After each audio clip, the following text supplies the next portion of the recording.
Assalamualaikum warahmatullahi wabarakatuh. Di video kali ini saya akan menjelaskan pembahasan pada bab kedua, yaitu tentang berpikir komputasi untuk mata pelajaran informatika kelas 7 tingkat SMP MTS. Oke adik-adik, jadi pada pembahasan bab kedua ini, berpikir komputasi, ini adalah 4 poin yang akan kita bahas nantinya di dalam pembahasan berpikir komputasi ini. Jadi ada 4 poin. Yang pertama algoritma, yang kedua optimasi penjadwalan, yang ketiga representasi data, dan yang keempat struktur data. Nah, 4 bagian inilah yang akan kita bahas pada bab kedua ini. Jadi adik-adik mohon memperhatikan dengan seksama video ini, jangan di skip, dan agar nanti di akhir pembahasan adik-adik bisa paham tentang berpikir komputasi itu seperti apa. Jadi sekali lagi saya harapkan adik-adik bisa menyimak video ini dengan seksama dan tidak melewati bagian-bagian pentingnya. Nah adik-adik, pada video ini juga akan disertakan nanti tugas yang harus adik-adik kerjakan di setiap poin pembahasan. Jadi untuk algoritma nantinya ada aktivitas atau tugas, di optimasi penjadwalan juga akan ada tugas, representasi data juga akan ada tugas, dan pada pembahasan struktur data juga akan ada tugas. Jadi adik-adik mohon memperhatikan ya. Oke adik-adik, jadi langsung saja kita ke slide berikut, yaitu apa itu berpikir komputasi. Nah, adik-adik pernahkah mendengar istilah ini, berpikir komputasi? Jadi kalau yang baru belajar informatika mungkin baru pertama mendengar kalimat berpikir komputasi.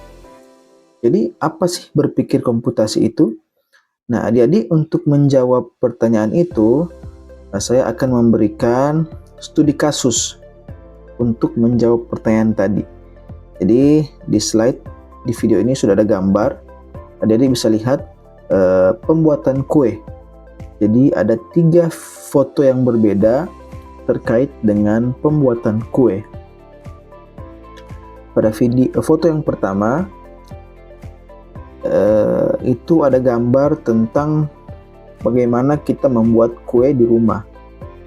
Kemudian foto yang kedua, bagaimana kita membuat kue di dalam skala yang sedikit lebih besar dengan tujuan untuk dijual. Kemudian foto yang ketiga menggambarkan ada seorang yang membuat kue menggunakan mesin. Nah, apa maksud gambar-gambar ini?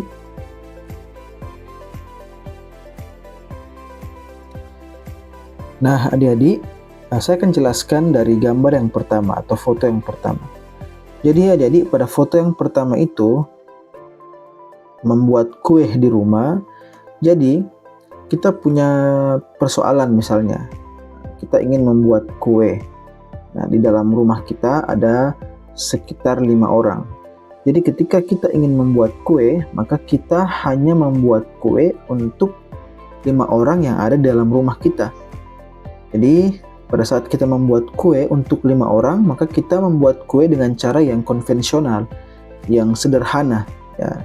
Kita bisa mengaduknya sendiri dengan tangan, dengan peralatan-peralatan yang kita miliki.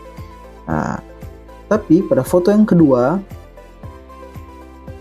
kita akan membuat kue dengan tujuan untuk dijual.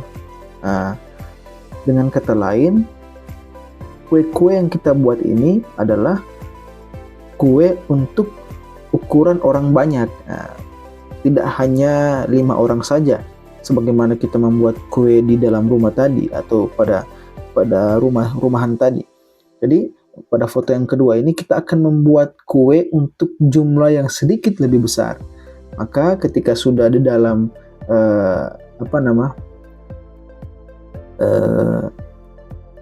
jumlah yang lebih besar, maka kita tentunya harus menggunakan perlengkapan dan bantuan tenaga yang juga akan lebih besar. Nah, pada foto yang ketiga, di situ ada gambar orang sedang membuat kue menggunakan mesin. Tentunya kalau kita sudah berbicara mesin, maka pastinya kue yang dihasilkan itu juga untuk ukuran yang lebih besar. Nah, bisa dipahami ya adik-adik ya. Jadi sederhananya adalah seperti ini. Nah, penjelasannya ada pada tabel ini. Jadi kalau kita mau membuat kue untuk orang rumah saja, maka kita cukup menggunakan perlengkapan-perlengkapan yang sederhana. Kemudian jika kita ingin membuat kue untuk dijual atau untuk dipasarkan, maka kita tentunya harus menggunakan perlengkapan dan tenaga yang sedikit lebih besar. Dan yang ketiga, kalau kita ingin membuat kue dalam skala yang lebih besar lagi, maka kita secara tidak langsung atau mau tidak mau harus membuat kue menggunakan mesin. Nah, jadi adik-adik, dari ketiga gambar tadi, ketiga ilustrasi tadi, bisa kita simpulkan bahwa berpikir komputasi itu adalah bagaimana kita melihat permasalahan. Ya, jadi makin besar cakupan permasalahannya, bantuan mesin makin diperlukan. Jadi di dalam mesin tersebut terdapat berbagai komponen yang dirangkai sehingga dapat bekerja dengan cara yang mirip dengan manusia bekerja. Sederhananya, dalam topik ini kita dapat menyebut rangkaian-rangkaian kegiatan-kegiatan tadi yang dilakukan oleh mesin atau komponen-komponen kegiatan yang kita laksanakan tadi itu disebut sebagai komputer atau komputerisasi. Nah, jadi kita lanjutkan ke slide berikut. Jadi ini adalah pengertiannya. Jadi berpikir komputasi itu apa sih? Sederhananya berpikir komputasional itu apa? Nah, jadi adik bisa lihat di video ini, berpikir komputasional itu adalah cara berpikir yang kita lakukan untuk menyelesaikan setiap persoalan. Nah, yang dimana cara penyelesaiannya, maksudnya cara penyelesaian masalahnya ya, jika dikembangkan dapat dilakukan oleh komputer. Dengan kata lain atau dengan demikian, kita akan belajar bagaimana menyelesaikan berbagai persoalan dengan cara yang efektif dan efisien. Jadi adik-adik, supaya mudah dipahami, lebih gampangnya berpikir komputasi itu adalah cara kita menyelesaikan masalah yang ada dengan segala permasalahan yang ada. Kita menggunakan cara yang efektif dan efisien. Jadi berpikir komputasi itu adalah cara menyelesaikan masalah yang efektif dan efisien. Nah, dua kata itu adik-adik. Jadi berpikir komputasional adalah cara berpikir untuk menyelesaikan berbagai persoalan dengan cara yang efektif dan efisien. Ini adalah pengertian atau makna dari efektif dan efisien. Adik-adik yang belum memahami apa sih efektif itu, apa sih efisien itu, jadi ini bisa dilihat, efektif adalah dapat membawa hasil. Nah, itu ada beberapa pengertian ya, ada beberapa makna di situ. Jadi yang dibuat tebal itu intinya. Jadi efektif itu adalah sesuatu yang bisa membawa hasil. Kalau kita menggunakan sesuatu, kemudian sesuatu itu bisa membawa hasil buat kita, maka itu bisa dikatakan efektif.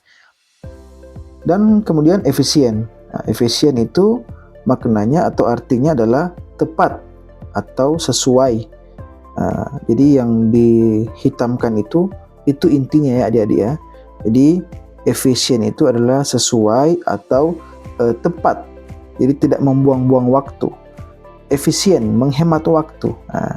Jadi kalau kita misalnya mau ke Manado, ke Kota Mobagu dan lain-lain, ke kota-kota yang lain, kemudian supaya efisien maka kita harus memilih kendaraan yang yang cepat, tidak mungkin kita memilih kendaraan yang lama kan, nanti tidak efisien. Nah adik-adik, jadi kalau kita kembali lagi ke kasus tadi membuat kue, ini ada tabel bagaimana ada 3 kolom di situ, ada kolom kasus, efisien, dan efektif. Kita bisa lihat di kasus yang pertama, kalau kita mau membuat kue untuk 5 orang saja, kemudian kita mau menggunakan mesin. Kalau kita mau membuat kue untuk 5 orang saja, tapi kita membuat kue itu menggunakan mesin, maka dipastikan itu tidak efisien dan tidak efektif. Kenapa? Karena terkesan membuang-buang waktu. Karena kita membuat kue hanya untuk 5 orang, tapi menggunakan mesin, jadi tidak efisien dan tidak efektif. Sedangkan kalau kita ingin membuat kue untuk diproduksi dan dipasarkan, otomatis kita harus menggunakan mesin. Maka itu bisa jadi efisien dan efektif. Kenapa? Karena kita membuat kue dalam skala yang besar. Jadi itu adik-adik ya, jadi diingat di efektif dan efisien. Jadi efektif itu adalah membawa hasil, dan efisien itu adalah tepat, sesuai, tidak membuang-buang waktu. Jadi bisa dipahami adik-adik ya. Jadi di situ ada catatan untuk menyelesaikan berbagai persoalan. Informatika yang kita pelajari ini akan mengajarkan kita untuk berusaha mencari solusi yang optimal, yaitu solusi yang efisien dan efektif. Jadi kalau kita sudah belajar informatika adik-adik, maka saya harapkan adik-adik bisa menyelesaikan segala persoalan di dalam kehidupan sehari-hari menggunakan cara-cara yang optimal, yaitu yang efisien dan efektif. Jadi kalau misalnya di dalam 1 minggu itu ada 5 tugas yang diberikan oleh guru, maka adik-adik harus memikirkan solusinya. Bagaimana cara menyelesaikan ke-5 tugas tadi dengan cara yang efisien dan efektif. Tentunya dengan pertimbangan-pertimbangan. Bisa dipahami ya adik-adik ya. Nah, berikut ini adalah poin pertama, yaitu algoritma. Jadi sebagaimana yang sudah saya singgung di awal tadi, tentang 4 poin yang akan kita bahas di dalam topik berpikir komputasi ini. Jadi salah satunya adalah algoritma. Nah, sekarang kita akan membahas apa sih itu algoritma. Nah, jadi pengertiannya. Jadi situ ada contoh kasus lagi, ada sebuah kronologis. Misalnya, seorang siswa diperbolehkan mengikuti ujian apabila jika membawa kartu bukti peserta ujian. Jadi seseorang itu dibolehkan mengikuti ujian apabila membawa kartu bukti peserta ujian. Atau seorang peserta pertandingan olahraga diperbolehkan mengikuti pertandingan apabila atau jika sudah menyerahkan formulir pendaftarannya dan lolos dari pemeriksaan kesehatan. Jadi di situ ada kondisi. Ada kondisi jika begini maka begitu. Jadi itu adalah sebuah kondisi adik-adik. Itu yang harus ada di dalam apa yang disebut sebagai algoritma. Jadi adik-adik, algoritma itu harus mempunyai kondisi seperti itu jika maka. Contoh lain, kalau misalnya adik-adik mau datang ke sekolah atau ke madrasah, adik-adik bisa belajar di kelas apabila adik-adik terdaftar sebagai siswa di MTS Negeri 1 Manado. Adik-adik bisa belajar di kelas apabila terdaftar sebagai siswa. Nah, kalau adik-adik tidak terdaftar sebagai siswa, maka tidak bisa belajar di kelas. Itu yang disebut dengan kondisi yang harus ada di dalam algoritma. Jadi adik-adik, sederhananya adalah algoritma itu adalah serangkaian langkah yang disusun secara berurutan untuk menyelesaikan sebuah kegiatan atau instruksi. Nah, itu berdasarkan sumber yang saya ambil dari brandly.co.id. Jadi adik-adik ya, supaya tidak bingung, tidak bingung dengan penjelasan saya yang tadi, jadi cukup adik-adik pahami bahwa algoritma itu adalah serangkaian langkah yang disusun secara berurutan untuk menyelesaikan sebuah kegiatan atau instruksi. Jelas ya?